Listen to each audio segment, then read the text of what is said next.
Hello and welcome to the weekly wrap. So naturally I'm just going to really stick to Greece, given that has been the main focus of the market throughout the week.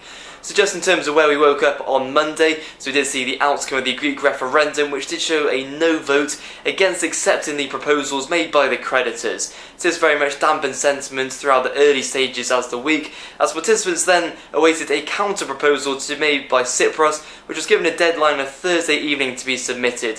So this subsequently did dampen sentiment, as people were relatively cynical that Greece would be able to fulfil the obligations of the creditors in order to bring the two parties together to strike a deal. So as such, we did see various investment banks changing their base case scenario to a Greek exit, applying around about a 60 to 70% probability of such an event happening.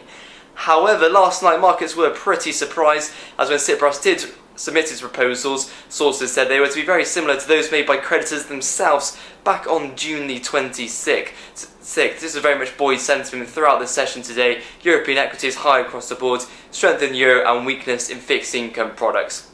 So the main question is, what's next? So just in terms of some of the initial take of the proposals made by Tsipras, they have been relatively well received thus far, although analysis of them is in very much an early stage, so we're looking out for any further rhetoric on that basis. Then at 5 PM today we do see the Greek Parliament reconvene, whereby they will be discussing the proposals made by Tsipras and then putting it to vote in the early hours of Saturday morning.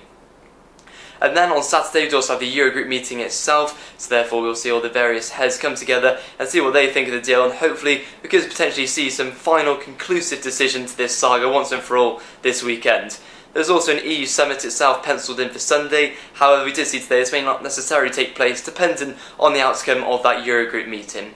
And just another bit of food for thought is this does have to be passed through another 6 European parliaments before it can get ratified, notably including Germany, Finland and the Netherlands. This will be particularly interesting given their relatively anti-Greek stance, and also be particularly interesting for Germany given the different factions in the German parliament, as well as the position it puts Merkel in, who wants to obviously preserve the Eurozone, but then if Greece does go off track with its programme at a later date, she doesn't necessarily want to be held accountable to that. So we're very much interested to see what we do see over the weekend. And then finally, just as a footnote, just for anyone who's interested in the Iran situation, do see some comments from the British Foreign Secretary Hammond, who did say that talks are to reconvene over the weekend.